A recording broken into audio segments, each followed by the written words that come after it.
तोच पोहे उपमा खाऊन कंटाळा असेल ना, एकदा हा नाश्ता नक्कीच बनवून बघा.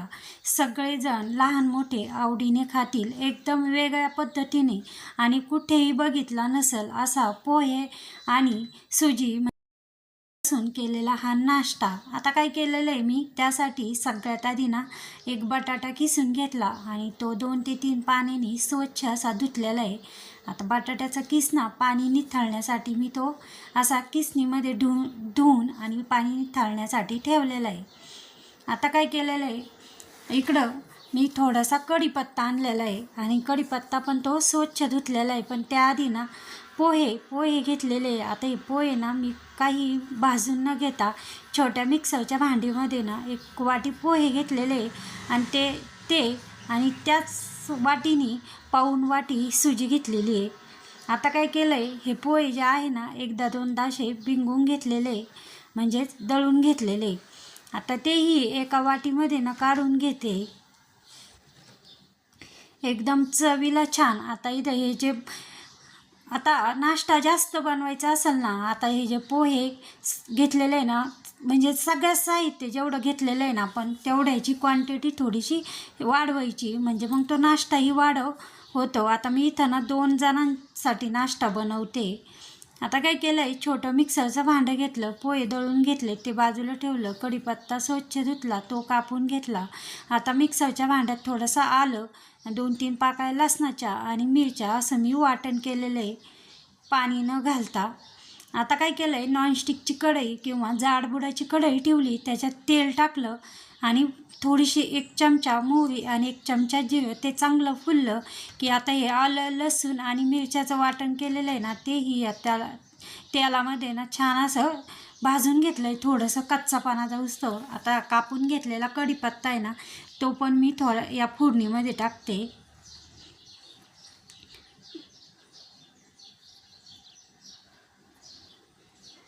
आता ही निम्मी म्हणजे पाऊण वाटी जवळजवळ मी सुजी घेतलेली आहे, ती पण याच्यात टाकलेली आहे. आणि पोहे जे दळून घेतलेले आहे ना, पोहे त्याच सेम वाटीने 1 वाटी ते पोहे पण मी त्याच्यात टाकलेले आहे.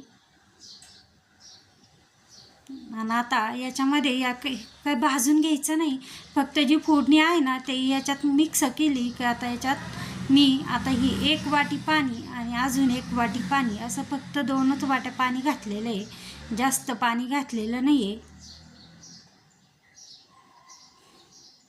आणि आता याच्या ना लगेच गाठी गुठळ्या होत्या म्हणून त्या व्यवस्थित अशा फोडून घेतलेल्या आहे. आता चवीनुसार मीठ टाकलेलं आहे.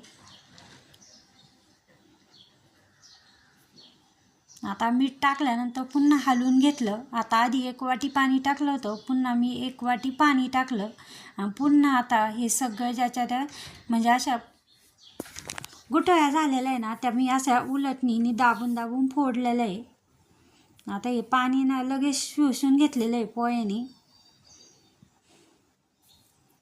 आता जो बटाट्याचा किस पाणी निथळण्यासाठी ठेवला होता ना, तो की याच्यामध्ये टाकून देते.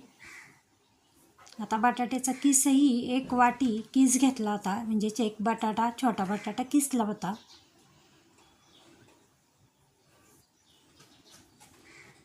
आता हा जो नाश्ता बनवतोय तो पौष्टिक तर आहेच, पण तेवढ्या चवीलाही एकदम मस्त असा हा नाश्ता आहे.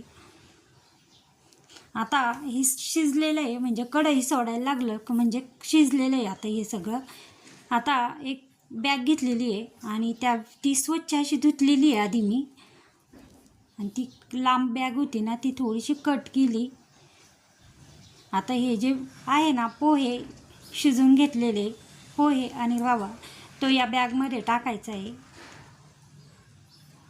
आणि असं दाबून म्हणजे त्याचा असा एकजीव झाला पाहिजेत असं केलेलं आहे. आता हे साईडला आलेलं आहे ना, ते पण आपण व्यवस्थित असं चौकोनी असं थापून घेऊ. हे बघे बॅगला जे आलेलं आहे ना तेही असं मागं लुटून, जास्त जाडही नाही आणि जास्त पातळही नाही, असं मी थापलेलं आहे हाताने, म्हणजे चटकेही बसत नाही.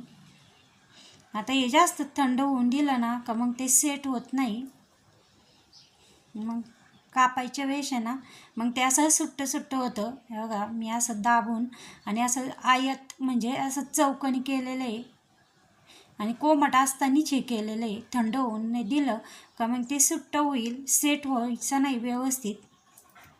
हे बघा एकदम मस्त असं हे सेट व्हायला ठेवलेलं आहे. आता हे पूर्ण असं थंड होऊन द्यायचं दिलेलं आहे. हे बघा इतकं मस्त असं हे म्हणजे पाणी मापात झालं की ते एकदम छान असं होतं. कढीपत्त्यामुळं ना ते एकदम मस्त दिसतं आणि चवीला, आता कढीपत्ता चवीला तर छानच लागतो पण पौष्टिकही तेवढाच आहे. आणि आपण आजचा जो नाश्ता बनवतो आहे ना तो एकदम पौष्टिक. आता हे थंड होतं आहे ना तेवढ्या वेळेत मी काय केलेलं आहे, इकडं कॉर्नफ्लॉवर घेतलेलं आहे एका प्लेटीत घेतलेलं आहे मी, वाटीत न घेता प्लेटीत घेतलेलं आहे. आणि ते का ते मी पाहू त्याच्यात थोडंसं तिखट मीठ टाकायचं आहे, बाकी काहीच टाकलेलं नाही आहे मी. आणि आता याच्यात आहे ना पाणी टाकून हे पातळ असं बनवायचं आहे.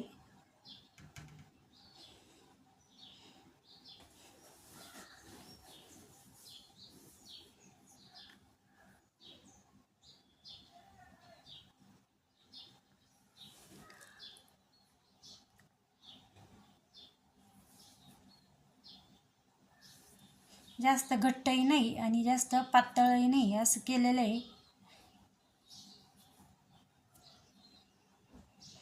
चमच्याने सगळं मिक्स केलेलं आहे.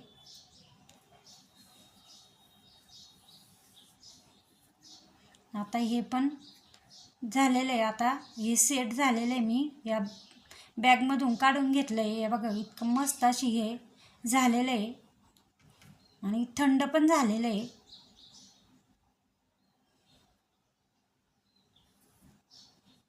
आता हे चाकूनी ना म्हणजे आपल्या स्टिक जशा असत्या ना त्या पद्धतीने मी असं लांब असं कापलेलं आहे. हे बघा असं आणि एकदम छान असं ते कापल्या पण जातं आहे. आता सगळं याच पद्धतीने असे मी कट केलेले आहे.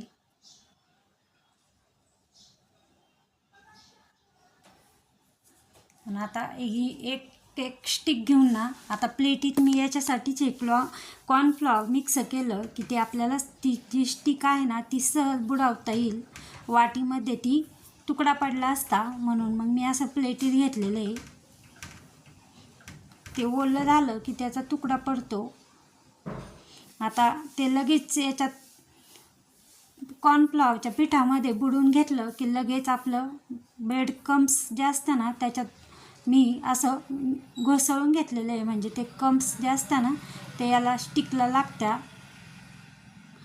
बघा एक तळून पाहते मी आधी तेल तापलं आहे का नाही. तेल तापायला ठेवलं होतं आणि तेल तापलेलं आहे छान असं. आता सगळे एका वेळेस एक एक तळायचं नाही आहे. आता एका वेळेस म्हणजे आता मी एकाच वेळेस सगळे हे कॉर्नफ्लॉवर आणि हे क्रम्स लावून घेते. एका वेळेस 5-5 6 आपल्याला तळायचे म्हटले ते तर तळल्या जात्या. आता तेलही चांगलं तापलेलं आहे आणि मग मी एका वेळेस असे सोडते तळायला. बघा आणि एकदम मस्त असे दिसत्या पण आणि एकदम असे खुसखुशीत, अजिबात तेल ओढत नाही. आता हे जे क्रम्स आहे ना ते तेलात गेले तर ते काहीच अडचण नाही. गाळून घेतलं की एकदम असं स्वच्छ असं तेल होतं.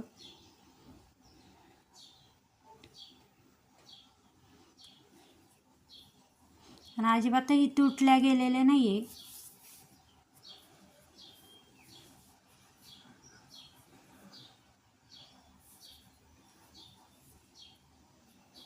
आता सगळे शेवटची बॅच तळून घेते मी.